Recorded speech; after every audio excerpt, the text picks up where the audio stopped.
about 80% of women experience responsive desire, 20% of women experience spontaneous desire. Where any type of touch down there can send their body into just like shock. And I cannot imagine being married and not having sex with my partner or forcing myself to do it because they want it and I don't. I was like, I don't accept that. First warning sign would be either you or your partner is starting to feel resentment. When your partner wants to be affectionate with you, you pull away. If you life, I promise. Oh my gosh, ladies, that's the secret. Welcome, Hannah, to the Female Blueprint podcast. I'm so excited to chat with you today about all things libido and kind of how you got to where you are today and all of the amazing things that you do to help women understand a topic that most people don't talk about. It's very taboo, kind of just like pelvic floor and everything down there. So I'm excited to hear about you and your journey.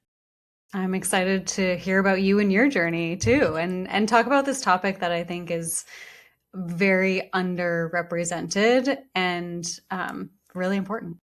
Absolutely. Oh my gosh. So let's start really simple, straightforward. Like, where did you get started in this journey and how did you become the libido fairy? I'll just give the short version of it, which is I had a lot of negative associations with sex for many reasons through my experiences.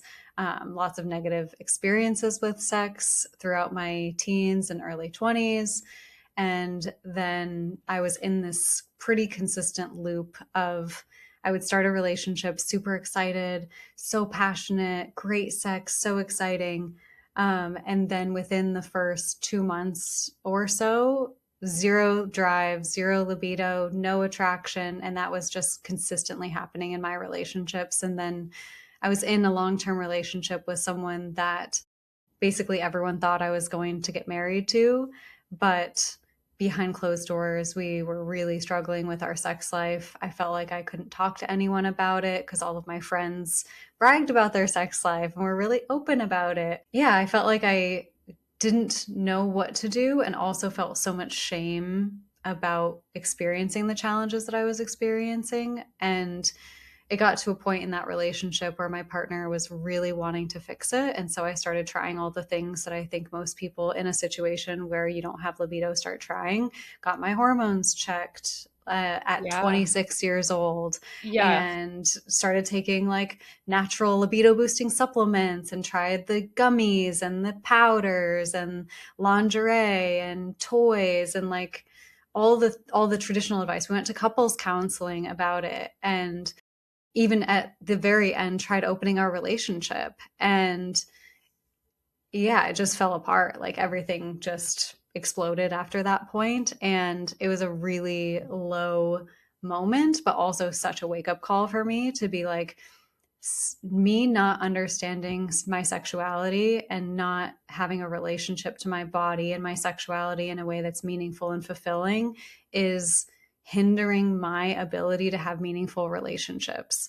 And I cannot imagine being married and not having sex with my partner, not wanting sex with my partner, or forcing myself to do it because they want it and I don't. I was like, I don't accept that. I won't do that. So that was definitely a turning point where I was like, all right, I'm going to really take this seriously. And so I invested the next 2 years just to learning so much about somatics, about the body. I did a bunch of somatic certifications. I mentored with a ton of different sex experts in the field and got an incredible amount of education on this stuff and was sharing a lot of my personal journey on Instagram at that time. And after a couple of years of doing that and like getting a lot of training in it, I was like, okay, I want to commit my life to helping people with this because my life was so transformed over those 2 years from really learning about myself, my body, my sexuality. And yeah, so I started the Libido Fairy, and I'm married now, very happily married, having great sex. Yeah. Let's go. Helping thousands of women with this every day. Same. Yeah. Oh my gosh. So let's backtrack, because when we talk about libido and we talk about sexual drive, obviously I want to know, and listeners should probably know where that comes from, Because when you're talking about like, I don't have the desire, I don't have the drive to do it, like, what did that look like for you? Was that like we didn't have sex at all for months, or like, because some women just may not also know what normal is. Like, is sex once a week normal? Is it once a month? Like, is it every day? Like, so for you, when you were in that moment, what did that look like? And how did you realize, like, okay, this is a problem? And were you comparing yourself to like what's normal, right? What I would say is it's a problem if both people in the relationship are not happy and satisfied with the amount of sex that's happening and the type of sex that's happening. Mm-hmm. So if both people don't care about sex at all, they don't find it fulfilling or nourishing, and they don't want it to be a part of the relationship, and they're happy without that, that's normal. That's totally fine. Like, as long as you guys both are happy, no problem. All good. But most of the time, that's not the case. Either one person wants it more, one person wants it less, or yeah, that's typically the the situation Yeah. that most Yeah. people find themselves in, where you are navigating this desire discrepancy between two people, and it's something that is workable. I want to make that very clear, that even in my current marriage, my partner wants to have sex more than I do, and we have a great sex life. Mm-hmm. So it is 100% possible to be healthy, normal, and have different amounts of desire in a relationship. Mm-hmm. Um, the original question you asked is, how did I know it was a problem?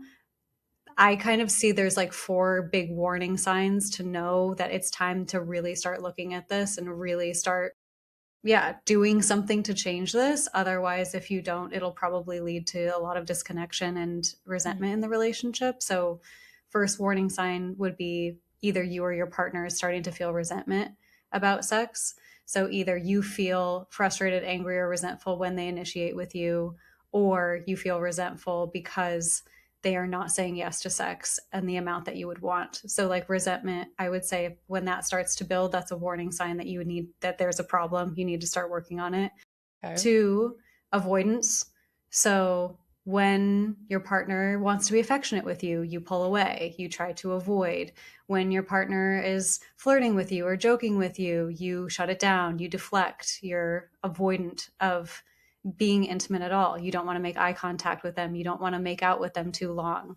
You avoid the topic of sex. You don't want to talk about it because there's like an argument that's going to happen. When you start to see avoidance happening, there's a problem there. Third warning sign would be you or your partner feels like sex feels like work, like a chore or like a transaction. So there's something about the sexual relationship that is making you feel like it's really hard to get in the mood, or you're really not enjoying your experience, or you're really checked out or distracted during sex, or you're dissociating, or it's painful, or it's uncomfortable. Mm-hmm. That makes it feel like a chore, work, or you're just doing it to please your partner. All of Yeah. that kind of lumps, that's a problem for sure. Absolutely. And then the last one is like kind of sneaky, which is this feeling of like resignation, where you're like, I guess I'm just not a sexual person. I guess this is just how it's always going to be. Like, I guess, Mm-hmm. our relationship just like, I'm not happy with it, but it is what it is. Like, that's probably, unless you're like neutral, like genuinely like, I feel good about this, no problem. That's the resignation, the cynicism is the little Yeah. warning flag on that. So, and Wow. I was doing all of those. So, Yeah. yeah. So your own journey kind of brought you here, and you started going into work and understanding what all of this means. So what does libido actually mean from like a health perspective, right? Like, what is good libido?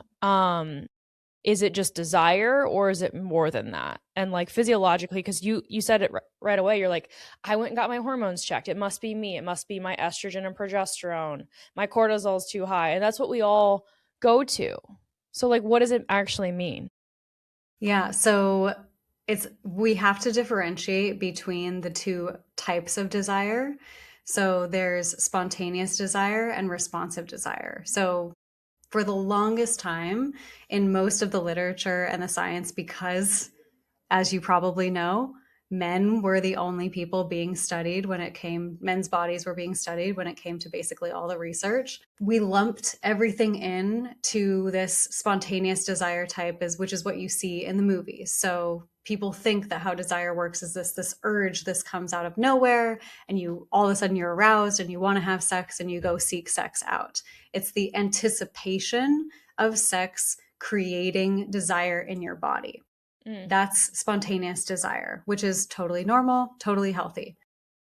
The other type of desire, which is also totally normal and totally healthy, is responsive desire. So that doesn't occur in the body until after pleasurable stimulation and physical arousal starts to happen. So there's not a mental, oh, I want to have sex, I want to do this, until after there's physical openness, there's pleasurable sensation, and then the signals of arousal start happening, and then mental desire comes online. So it's kind of interesting. The studies show that about 85% of men and 15% of women, it's like almost 80-20, experience spontaneous desire, and it's almost 80-20 the opposite way for women. About 80% of women experience responsive desire, 20% of women experience spontaneous desire. And most of the time when women are experiencing spontaneous desire, it's around ovulation. They're like, let's make a baby. So, but that's what, 3 days in a cycle where you experience what you think is normal desire, because you were not taught that there are actually other totally valid ways that your body can experience desire. And so a lot of women are miscategorized as low libido or asexual, even when actually they just are not creating the context and the pleasurable inputs for their desire to become online more consistently. So they are responsive desire type, but they need more inputs to feel that consistent arousal. So they may go all day long throughout their life not thinking about sex, but they're not low libido. They're not asexual. They just need a Kickstarter. They need to read their spicy novel, or they need their makeout from their partner, or they need their nervous system to be relaxed, and then a pleasurable input. And the number one predictor of desire for sex is sexual satisfaction. So the more pleasure, the more satisfaction, the more reward you get from a sexual experience, the more likely you are to anticipate that the next one will be good and actually want to do it. And vice versa. The reason why a lot of women don't want to have sex or say that they're low libido is because they have all these negative associations with sex. They have pelvic floor pain, they have anorgasmia, they have vaginismus, they have endo.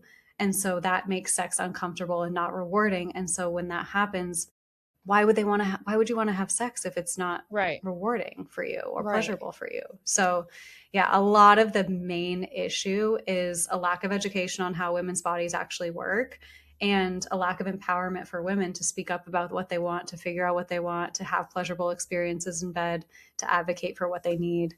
That is off my soapbox. No, I never knew that. Like, I think from following you, I've learned that, but like, nobody's talking about this. You don't learn this in sex ed in 7th grade. I didn't. I learned about not having sex. Same. So like, oh my gosh, spontaneous desire versus what was the other one? Reactive, right? Responsive. Oh my gosh. And so I feel like if you're not getting that input from your partner, women are responsible of creating it for themselves, right? Yes. Oh my gosh. So obviously, you just kind of answered this next question that I originally had about libido being hormonal versus like nervous system versus emotional inputs and outputs. So when it comes to maybe initiation, or like you were saying those like 4 different warning signs, and women are experiencing those warning signs. So when you started researching this, what did you find women can start helping themselves through this? Do they need to go to couples therapy? Do they need to open their, like, those are so like, I feel like if we're on a spectrum, like those are like, whoa, way over here. What can they start doing for themselves where it's just like, maybe they're not a sexual person, or that they don't know about different sexual things that they need for themselves? So what are the first couple steps that you kind of help women with? For me, the first step is always nervous system regulation because one, it's free, it's completely Mm-hmm. within your control, it's very simple, and it can impact every single part of your life. So it's the most supportive, holistic intervention and the easiest to do, step one.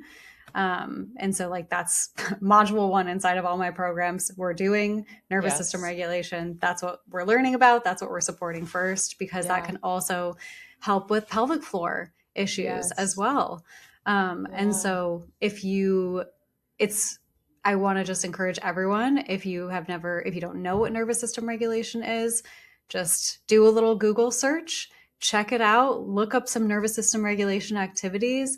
Really, the intention is to, most of our experience, most of our life, we're running around dysregulated because of our Mm-hmm. environments are not set up to support a grounded, open, relaxed nervous system. We are Mm-hmm. interpreting threat in our environment almost all of the time with alerts on our phones, messages from work, screaming kids, conflict in Everything. relationship, everything, everything. And the food we eat is oftentimes dysregulating if you're consuming sugar and coffee, caffeine, any stimulants, all of that Mm-hmm. is dysregulating to our nervous system, TV, any blue light. And like it's everywhere, everything. And so to what happens in our system is that we become chronically either frozen, so all of that input shuts our system down, and so we become frozen, numb, or dissociated, or all of that input really jacks our system up, and so we're in a state of like really high energy, Yeah. high anxiety, and like this Overstimulated. overstimulation. Yeah, exactly. Yeah. So the goal, the intention is to spend more time consistently on a day-to-day basis doing small things that help you bring yourself back into that green middle zone where you're Mm-hmm. relaxed, present, open. You can like feel your body, you can feel the space, you feel in connection. And some of the simplest ways to do that are intentionally breathing, like just Mm-hmm. really slowly, intentionally breathing, focus Yes. on your breath. um, Two is going outside and looking at the sky, looking at the trees, like allowing your head to swivel around, your neck to swivel around, just looking at things that are not a screen, but that are natural with like a lot of low stimulation. Exercise and movement, as long as it's not like super high intensity exercise. A nice long hot shower, going really slow, washing your skin really slow, washing your hair really slowly. Um, yeah, so those are some of just the easiest things to Yeah. change right off the bat. So big. Obviously, I'm a big proponent of nervous system regulation for people that are in pain because, again, your pain is a signal of your body that is a threat. It's something that's going on. It's just like a little messenger that something's happening. And your nervous system is what creates that output. Your nervous system is the gauge of, okay, how much pain am I going to send, or am I going to take some pain away? And most people don't realize a lot of the work that we do is a lot of nervous system regulation just to get their body to feel safe to start to heal. And so I am so big on nervous system regulation. I feel like if we can marry that with like helping people boost their libido, oh my gosh, I'm all for it. I think that's such a huge 100%. component. And nothing to do with getting your hormones will probably improve if you regulate your nervous system, of course. 100%. But like, Yes. so you don't got to go worry about getting all this massive panel done and then get put on all these different hormones. And again, you're right, your nervous system is still jacked up because you haven't dealt with all of the things that you need to deal with day in and day out, which is like so insane. So when women start to regulate themselves and they start slowing down and allowing for good things to come to them, you're saying that that's going to kind of help boost their libido on the back end because now they're more open, they're less stimulated, and they're open to touch, and they're open to pleasure, and they're open to all these other things that come with sexual intimacy, correct? 100%. When I think about arousal or talk to my students about arousal, it's so funny. I go, okay, safety first. Safety Mm-hmm. first. Like you have to down regulate, you have to get your body into a state that's open So then you can create excitement, create arousal, create pleasure from that place. So yeah, is the question like, how do I do that? How do I create arousal? How do I create pleasure? Is that the Yeah, next you can give question? a little couple tips for that because my next question is too, like, for women that are in key transitions of their life, Mm-hmm. pregnancy, postpartum, menopause, all of those other, yes, hormonal changes. But like, how can women actually make this tactile for themselves too, especially when maybe there is resentment built up with maybe their partner because of their lack of desire. 100%. One of the simplest games that I teach my students that I think is so valuable is called the 3 minute game. You Mm. can search it, just Google it. A video will come up. It's from Dr. Betty Martin. She's an amazing sex researcher. She created this game to help couples understand consent, boundaries, communicating what they want, asking for what they want, and implementing touch in a relationship in a really low stakes way to build intimacy, to build trust. It's one of the most awkward at first and then Totally. wonderful I'm games that you can imagining it, how play. awkward it can be. Yes. Yeah. So basically, how it works is you and your partner will sit face to face. And first time doing it, I recommend fully closed, no touching erogenous zones, like no sexual energy in it at all. It's genuinely to build the skill of communication, trust, and co Hmm. regulating. And so ask the first question that one person will ask is, how do you want to be touched? And then you negotiate. You talk through, okay, I want a little bit of massage on the back of my neck, or I want you to just lightly run your fingers over my forearms, or I want you to just hold me. I want you to just wrap your arms around me and hold me. And you set a timer for 3 minutes. You do that touch. If there's anything that needs to be adjusted during that 3 minutes, the person who's receiving the touch can speak up. And then you swap, ask the other person, set a timer for 3 minutes, do that. And then the second part of the question is really interesting, which is how you ask a second question, which is, how do you want to touch me for your pleasure? Mm. So it's more about understanding that there's different ways that we can give and receive touch. Like we can touch our partner for them, or we can touch our partner for us. Mm. And in a lot of relationships, what will happen is like the reason why sometimes touch doesn't feel good is because you can tell that your partner's touching you for them, not for you. But there's no communication about that. There's no distinction about that. There's no boundary setting. So like a lot of times women will talk about, oh, like I hate that he grabbed my butt or he grabbed my boob without asking whatever. Mhm. But that's because in that context, you can tell that that's taking touch. That's not giving touch. And you weren't Mm. available or open for taking touch in that particular moment. And so this game can really open up understanding around, if you're going to touch me for your pleasure, then let me negotiate what the boundaries are around that. And Mm. it's really interesting to ask, well, if I wanted to touch my partner in a way that pleased me, not for them, what would I want to touch about them? Yeah, really Like, have to think what would about that be that. like? Mm-hmm.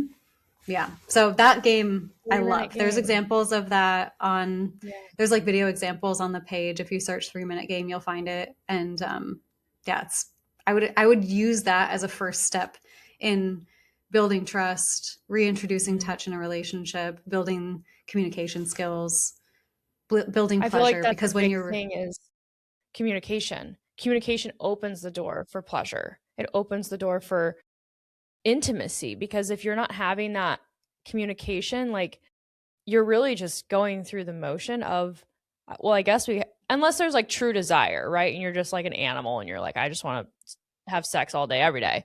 But like, there's the other side of that where you're like, I think it's just what we're supposed to do, and Mhm. we just go through the motions. Yeah. So I do want to get into a little bit of like sexuality. Like, what does that mean? Because you mentioned at the beginning, you're like, I didn't really know what my sexuality was or like how to explore that. Like, how do women like undertake that? Because I feel like that's a big thing where you're like, well, I like Mhm. men and I know that I like men. I want this for myself, but like I don't really know how I like to be touched or what I like, and I've never really explored. I've only had maybe one partner in my whole life. Like, so how do you kind of uncover sexuality? That's such a good question. And it's so personal and so different for everyone how they want to go about exploring. For me personally, I'm personally a very extreme type of person. And Mhm. so when I was thinking like, okay, I want to explore my sexuality, for me, I want to try everything. I want Mhm. to go out and go to sex parties. I want to have a dominatrix experience. I want to have threesomes and explore these fantasies that I have, and I want to just go for it and do it all. That is by no means the right way to explore your sexuality. That is what I did, and it led to really wonderful experiences and some experiences that didn't feel that good. But I Mhm. think that is the essence of it, which is it's about exploration and permission, like giving yourself permission to say, anything that I am curious about is okay.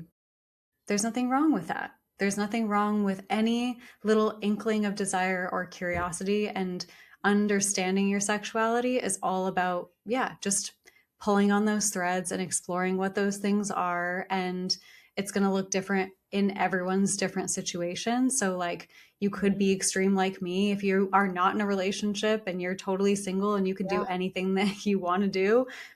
Yeah. Do whatever, go for it. If you are Mhm. someone who's in a relationship, you're married, and you have more boundaries around what exploration looks like for you, then within the bounds of those containers that you've committed to, maybe it looks like, oh, I'm kind of curious about threesome. So let me get this erotic novel about where there's a threesome experience in the book, and let me read the book and see what that does inside of me. Notice how my body Mhm. responds. Am I aroused by that? Am I disgusted by that? Am I curious about it? What happens in my Mhm. body when I read about this fantasy that maybe I'm curious about in my head? Mhm. And and then if there's a no in the bot, and then it's just listening to what the body says in response. So Mhm. when I take a little step towards this thing that I'm curious about, does my body shut down, contract, pull away? Do I get distracted? Do I get Mhm. like, ugh, feeling all over my Yeah. body? Do I dissociate? Or is there like little butterflies? Is there a tingling? Is there an openness? Is there presence? Is there relaxation? Is there warmth? Do your cheeks Mhm. get hot? Like, Mm. noticing, it's really just about the same way that you would go about trying different types of food to figure out what cuisine do I Yeah. like, what flavors do I like. Sexuality is the same thing. It's let Wow. me try on and explore all these different little things, because there is an infinite Infinite. Yeah. buffet to explore. Yeah. And notice, does my body go, yum, that tastes so good? Or does it go, ugh, no, that's not for Yeah. me? That's how you figure it out. It's very simple. So, yeah. Wow. That's so, so good. I like that you brought the extremes out because, like, does this make me feel good in these ways, or does this make me dissociate, shut down, all of that? Because I work with a population that experiences pain, they shut down a lot. And I mean, I work with women with vaginismus, vaginitis, like vulvodynia, where any type of touch down there can send their body into just like shock. And they're like, nope, can't happen. Women have never been able to have intercourse at all. And so I see that side of things. And obviously, we work through therapeutic techniques for that, but I'm curious of like the emotional side of that because there's emotional things that come up with that of I'm a failure, my body hates me, blah blah blah, like the things that they come up with in their mind from those experiences. And when you I mean, I'm sure you've seen pelvic floor dysfunction across your work too. Like what kind of tactics do you help women with as far as the mindset side of things where we can help them through that? 100%. I always say that psychology is biology. They're Mhm. intertwined, they're interlinked. There is no way to separate the mind from the body because you're all one system. And so, if you're experiencing any of those things that you just said, any type of pain or pelvic floor dysfunction, it is also psychological. both are true at the same time. There's a physiological thing happening and a psychological thing happening at the same time. My expertise is more on the psychological side. And so the interventions that we use, the approaches that we use are so much about self compassion, about connecting to the body in a really safe way, about, so like loving kindness and compassionate self talk. So you mentioned, okay, there's like these negative stories that are looping when like naturally I think that that is fair. Like it's fair that you would come up with that oh, I'm broken, I'm dysfunctional, there's something wrong with me. Like that's a very common story that I see too. The best cures for that are one, finding community of other people that are experiencing that so you don't feel alone and know that you're not alone and there's actually nothing wrong with you and your body's actually responding in a totally appropriate way. Like that, I think is huge. And then from the psychological standpoint, actually believing my body is, these signals from my body are not me, my body fighting against me. Yeah. My body's not my enemy. This pain I'm experiencing is just information from my body.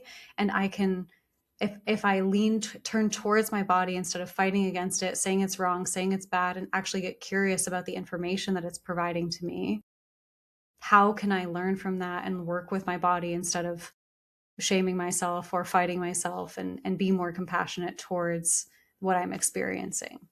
And so, yeah, we do a lot of like inner child work, a lot of like compassionate dialogue towards myself. And then Oh my gosh, that's I so good. really believe that like putting your physical hands on your body is one of the most healing modalities that you have. So like not even just masturbation. I'm talking like give yourself hugs, put your hand on your heart, hold your hand in your face and like stroke your cheeks, slowly wash your body, slowly put on lotion, like building that relationship to your body that is, I'm your friend, I love you, I'm here with you. It just goes such a long way in, like there's so much with pelvic floor dysfunction, there's just so much tightness, there's so much holding on, there's so much like gripping and intensity. The antidote to that is love, it's compassion, it's like care towards yourself. And you can communicate that with touch. That is so good. And you can't start with your partner, you have to start with yourself. 100%. And I think that most people, because you brought up masturbation. I feel like most people are like, am I supposed to do that alone? I've never done that alone, especially as women, right? Like men, I feel like is a whole different story, but women, and somebody out there who might be listening is like, what does that even mean for myself? Or I'm in a relationship. Is that okay that I do that? Can you go into that and like working on that self-compassion and like leading into masturbation for a woman who's like never really done that before? 100%. I would say, so we have like there's two tools that I teach that are really, really supportive for this. One is called pleasure mapping. And so that's not about touching your vulva or touching your erogenous zones at all. How you would do it is set up your space really, really cozy, private, quiet, like make the lighting really nice, make it smell good, like just a nice, sensual, positive experience, cozy in your bed. Put on music that sounds really nice, very relaxing. Like I love just spa music. Just search a spa music playlist. And then just from starting with your hands, working your way up your arms to your collarbone, to your face and around your head. That's all I would start with. Just exploring different types of touch. So just like running your fingernails along your forearms, gripping your arms with more like compression touch and like holding your hand, holding your face. And it's literally just about, oh, what sensation do I like? What feels good in my body? Like, does this feel nice when I'm like massaging my forearm like this? Does it feel nice when I'm kind of scratching my scalp like this? How does my body responding to this like just gentle, nourishing touch? That's like stage one. Do that consistently a couple times a week, and it will literally change your fucking brain chemistry. Sorry. Why hasn't any doctor ever freaking told somebody this? Like right away, it's like, well, we'll just give you hormones. We'll just give you this. Like But again, this Because is this work. is free and it's Yeah. empowering and It's it's free, it's work, it's empowering. And again, people don't want to do it. So I get that side of true. things. They just want like a medication to fix it. But I'm like, this is like 101. This is the basics. This is so good. Okay, what's step Yeah. 2? I'm ready. Okay. Step 2 is vulva mapping. So once you get comfortable with touch in your own body in non-erogenous zones, the next step is exploring places on your body that are more Yes, erogenous, ladies. specifically your vulva. So I start typically with a more like neutral slash clinical approach, which is grab a mirror, place it in front of your vulva or sit in front of a floor length mirror and pull up on the internet a little diagram of a vulva and just look. Be like, oh, Yeah. okay, so this is where my urethra is. Oh, okay, this is the inner labia. Okay, this is the vaginal opening. Okay, this is my clitoris. This is the clitoral hood. And just map your vulva to Mm-hmm. like just looking, oh, okay, this is where my anatomy is. There's no necessary like, there's no masturbation in it. There's no Mm-hmm. like anything that comes with the potential stigma. It's your body. You're just looking at your body. You're understanding actually what goes on down there. If you couldn't identify your vulva in a lineup of vulvas, you probably need to do this activity. If your partner has seen your vulva more than you've seen your vulva, you should probably do this Oh activity. no. Okay. Okay. I love that. Yeah. So like that is, and then just notice also what judgment comes up. Notice the Mm-hmm. stories that come up. Notice how you feel about your body and your vulva when you're looking at your vulva. Notice, is there a reaction of disgust? Is there a reaction of shame? Is there a reaction of Mm-hmm. judgment about how it looks because you maybe have seen porn and you think it's supposed to look like the one way, but yours looks different, right? There's this incredible resource online. I think it's called the Vulva Library or something like that. And it's just, if you go a few clicks into it, it's just hundreds of professional photos of women's vulvas of all different body types, all different shapes, all different sizes. It's the most affirming visual if you can like move Yeah, past whatever feelings you might have about looking at totally. another woman's body or anatomy. It's so affirming to just be like, oh, I'm normal. I'm Mm-hmm. okay. There's nothing wrong with my body. I think it's just huge, Oh massive. my gosh. And Yeah, then you can lead into more exploratory types of things like masturbation. exactly. But you can't Exactly. start with it. I feel like most women just are like, "Well, I got to start with it. I got to try it." But this is like actual like an invitation to get there. For sure. So The good. other thing that women, I think, a big common mistake that I see a lot is both in partnered sex and in masturbation is just immediately touching the clit, immediately touching the nipples, going directly to the most intense stimulation from 0 to 100, going directly into Mhm. penetration without asking your body if it wants that, Mm. like without giving yourself enough time for your bot for to listen to like, do you actually want me to touch you here? Are you ready for this type of touch? Are you ready to be penetrated? Are you ready for intense buzzing vibration to be applied directly to you right now? And Mm. like actually like most women's bodies take 20 to 40 minutes to reach full physical arousal, full peak arousal.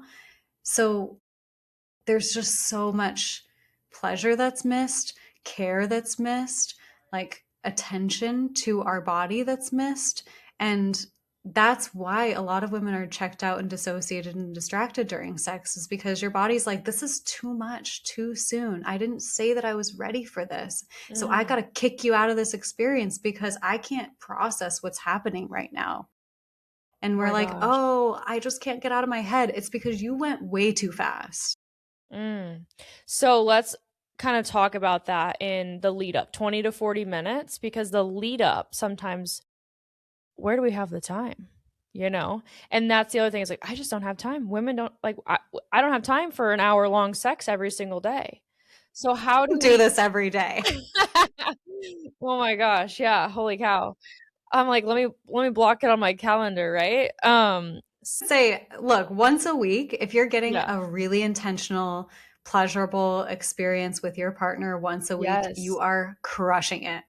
Okay. So what is normal? What is normal? Like, I don't know if there's like a textbook normal or like how often, because it's consensual partner to partner, but I don't know. Everyone's The like every day, every other day. Like, the research that's done around, do you know like how happiness research is like once people make over a certain yes. amount of money, then they're not marginally happier, basically. Right. There's kind of that for sex, where like if you're having Okay. sex, if the research has shown that if couples are having sex less than once a week, then there's typically a little bit of unhappiness that starts to come in to the Hmm. relationship, or a little bit disconnection that starts to come into a relationship if sex is a function of that relationship working well. But having sex more than once a week, more than 2 to 3 times a week specifically, is like there's no marginal increase of happiness in the relationship Hmm. if you're doing it more than that. Like once a week is kind of the sweet spot where, especially if you're having intentional, pleasurable experiences, like that's the Hmm. sweet spot that's sustainable over years and years and years of Yes. life. Amazing. Okay. You heard it here. That's, Because, I mean, for me, that's yeah. the goal to aim for. It's like, Yeah. okay, as long as we're having sex once a week, like, and, but quality over quantity That's what I was gonna always. say too. Is like Yeah. I feel like once a week you can map that out in your life and calendar and prepare for that and set yourself up for that. So if it's like Saturdays, like maybe we go on a date, maybe we get dressed up, maybe I feel pretty, and you set yourself up for that versus like, oh, I'm just gonna throw it in on a Thursday night after I put the kids down and I'm overstimulated. I had a long day at work, and then like you just like throw it in there, and it's like, well, you don't give yourself the opportunity to really spice it up, you know? Or enjoy it at Yeah. all. Yeah. And what I said earlier is like, if you're not enjoying sex, you will not want it. Mm. So, like, the more times you have rushed, disconnected, not pleasurable sex, that you're just going through the motions, you're doing it for your partner, you're doing it because you have to check a box, you will become less and less and less and less motivated every single time you do it like that. Yeah. And let's also talk about like there's other forms of like intimacy that's just not Yes. sex too. Like it doesn't Yes. always need to be that. I know that people think that's the end goal, especially if you're Mhm. making a baby, but like it doesn't always have to look like that too. So I let's will throw that out also there. say that, like, when I'm saying sex, I'm also including everything that's non-penetrative, that's erotic.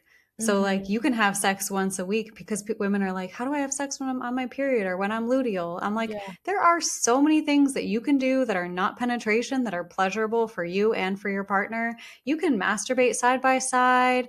You can just make out and turn each other on and tease each other. He can do a sexy dance for you. Hmm.